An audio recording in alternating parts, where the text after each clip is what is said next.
क्या आप जानते हैं कि चीन अपनी डिजिटल करेंसी यानी ECNY पर ब्याज देने जा रहा है, ठीक वैसे ही जैसे अपने सेविंग अकाउंट्स में रखे पैसों पर मिलता है। वहीं दूसरी तरफ भारत अपने डिजिटल रुपए पर कोई ब्याज नहीं देता। तो क्या ये सिर्फ एक छोटा सा फर्क है या दो अलग अलग देशों में डिजिटल करेंसी को चलाने का एक अलग तरीका, या फिर ये वो वजह है जिसके कारण भारत का डिजिटल रुपया प्रोजेक्ट उस रफ्तार से आगे नहीं बढ़ पा रहा जैसे कि उम्मीद की जा रही थी। आज हम इसी सवाल की तह तक जाएंगे। ये सिर्फ दो देशों की टेक्नोलॉजी की रेस नहीं है, बल्कि भविष्य में पैसे को कौन कंट्रोल करेगा ये चीज तय करेगी। इस गेम में भारत और चीन दोनों ने बिल्कुल अलग अलग चालें चली हैं। एक तरफ चीन बहुत एग्रेसिव होकर अपने डिजिटल युआन को दुनिया की सबसे ताकतवर करेंसी बनाने में लगा है, तो दूसरी तरफ भारत बहुत ही संभल कर एक एक कदम फूंक फूंक कर रख रहा है। सवाल यही है कि भारत का ये जो धीमा और स्थिर रवैया है उसकी ताकत बनेगा या एक ऐसी गलती साबित होगा जो उसे इस रेस में पीछे कर देगा। चलिए पता लगाते हैं आज के इस वीडियो में। सबसे पहले चीन के उस कदम को समझते हैं जिसने दुनिया भर के फाइनेंस का एक्सपर्ट जो माने जाते हैं उनका ध्यान खींच लिया है। दरअसल चीन के सेंट्रल बैंक ने ऐलान किया है कि 1 जनवरी 2026 से कमर्शियल बैंक्स लोगों के डिजिटल युआन वॉलेट में रखे पैसों पर ब्याज देंगे। आसान भाषा में कहें तो अगर आपके डिजिटल वॉलेट में ECNY पड़ा हुआ है तो रखे रखाए वो बढ़ता रहेगा, बिल्कुल आपके सेविंग अकाउंट में रखे पैसे के जैसे। ये एक बहुत बड़ा कदम है क्योंकि अब डिजिटल युआन सिर्फ पेमेंट का एक जरिया नहीं रहेगा बल्कि बचत और निवेश का एक ऑप्शन भी बन जाएगा। लेकिन चीन को अचानक ऐसा करने की जरूरत क्यों पड़ी? इसका जवाब चीन के ही दो सबसे बड़े पेमेंट किंग अलीपे और WeChat पे में छिपा हुआ है। ये दोनों ही कंपनियां चीन के डिजिटल पेमेंट मार्केट पर लगभग 90 से 95% तक कब्जा करके बैठी हैं। इनकी पकड़ इतनी मजबूत है कि लोग पानी की बोतल से लेकर बड़ी शॉपिंग तक हर चीज के लिए इन्हीं का इस्तेमाल करते हैं चीन में। चीन की सरकार अपनी डिजिटल करेंसी ECNY को इनके सामने एक मजबूत सरकारी विकल्प बनाना चाहती है। नवंबर 2025 तक डिजिटल युआन से लगभग 6.7 ट्रिलियन युआन यानी करीबन $2.4 ट्रिलियन के लेन देन हुए थे। यह आंकड़ा बहुत बड़ा है, लेकिन अलीपे और WeChat पे के दबदबे के आगे ये काफी कम दिखाई देता है और इसलिए ब्याज देने का फैसला एक मास्टर स्ट्रोक साबित हो सकता है चीन की सरकार के लिए।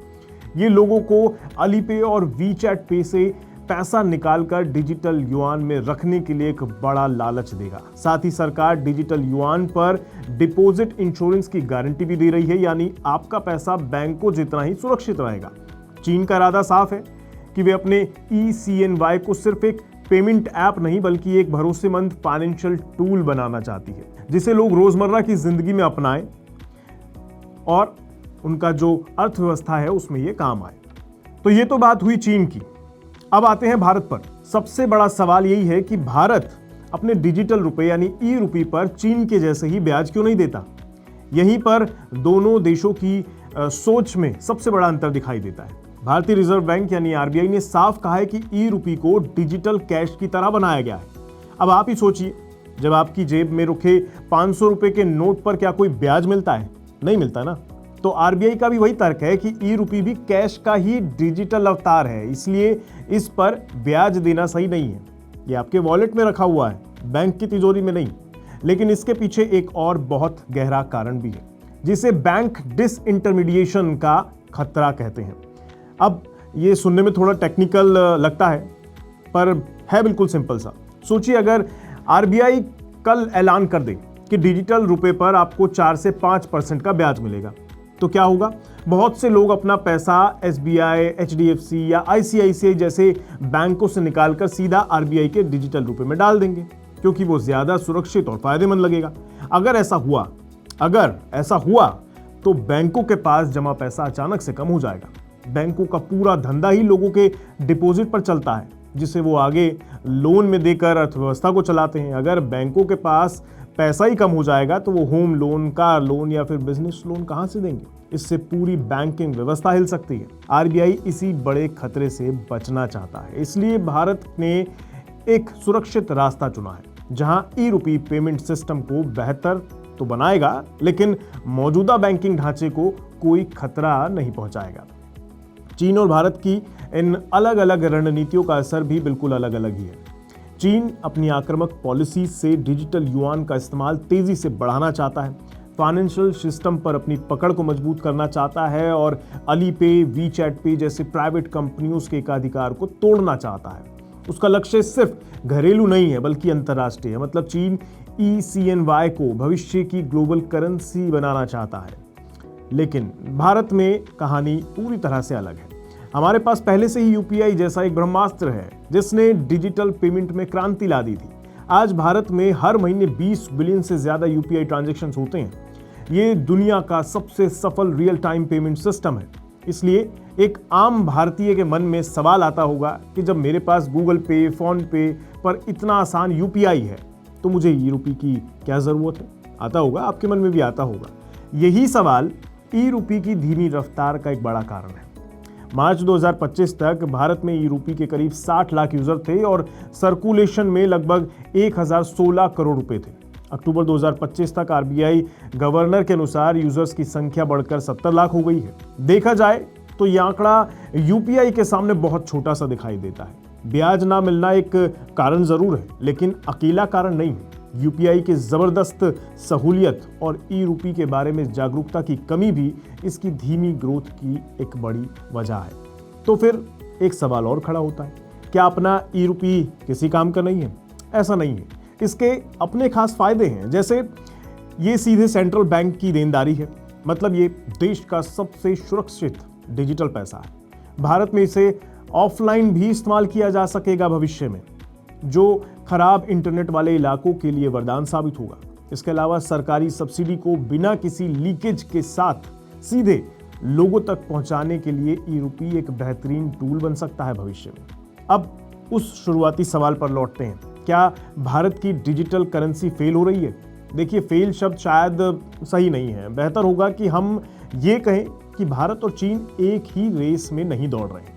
असल में दोनों के रेस ट्रैक और मंजिलें अलग अलग हैं। चीन के पास UPI जैसा कोई सरकारी इंटरऑपरेबल सिस्टम नहीं है। वहां का पूरा मार्केट कुछ बड़ी प्राइवेट कंपनियों के हाथ में था। इसलिए चीन के लिए पेमेंट सिस्टम पर सरकारी कंट्रोल वापस पाने के लिए ECNY लाना एक जरूरत थी। भारत की कहानी अलग है। UPI की शानदार सफलता ने RBI को एक लग्जरी दी है कि वो बिना किसी हड़बड़ी के एक मजबूत और टिकाऊ डिजिटल करेंसी सिस्टम बना सके। RBI का मकसद UPI को खत्म करना नहीं है, बल्कि उसके साथ मिलकर काम करने वाला एक नया विकल्प देना है। RBI एक ऐसा सिस्टम बना रहा है जो भविष्य की जरूरत हो, जैसे कि क्रॉस बॉर्डर पेमेंट और प्रोग्रामेबल मनी को पूरा कर सके। इसलिए ई-रूपी का जो धीमा रफ्तार है, जो धीमी गति है, उसको असफलता समझना गलत है। ये एक सोची समझी रणनीति का हिस्सा है। अब सवाल आपसे पूछता हूं, आपको क्या लगता है, क्या भारत को भी अपने डिजिटल रुपए पर ब्याज देना चाहिए ताकि ज्यादा से ज्यादा लोग इसे इस्तेमाल करें? या RBI की जो धीमी और स्थिर चाल है वही सही है और हमारे लिए तो UPI ही काफी है? अपनी राय नीचे कमेंट बॉक्स में जरूर बताइएगा। आज के इस वीडियो में इतना ही। नमस्कार।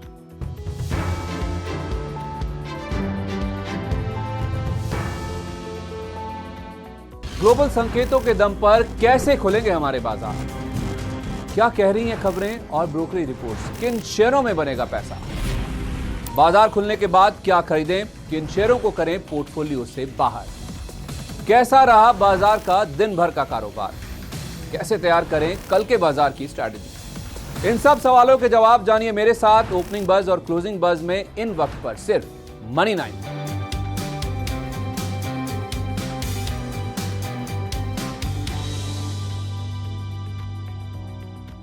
मनी 9 लाया है membership programme money 9 prime.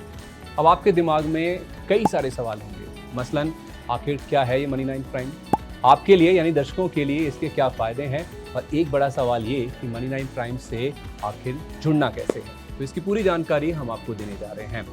Money 9 prime में 3 प्लान होंगे, इकोनॉमी, स्टैंडर्ड और VIP। तो फटाफट ज्वाइन कीजिए YouTube पर मनी 9 प्राइम। ज्वाइन करने के लिए मनी 9 के YouTube पेज पर जाइए। होम पेज पर मिलेगा ज्वाइन बटन, इसे क्लिक करें, अपनी पसंद का प्लान चुनें और बस हो गया, अब आप रहेंगे सबसे आगे।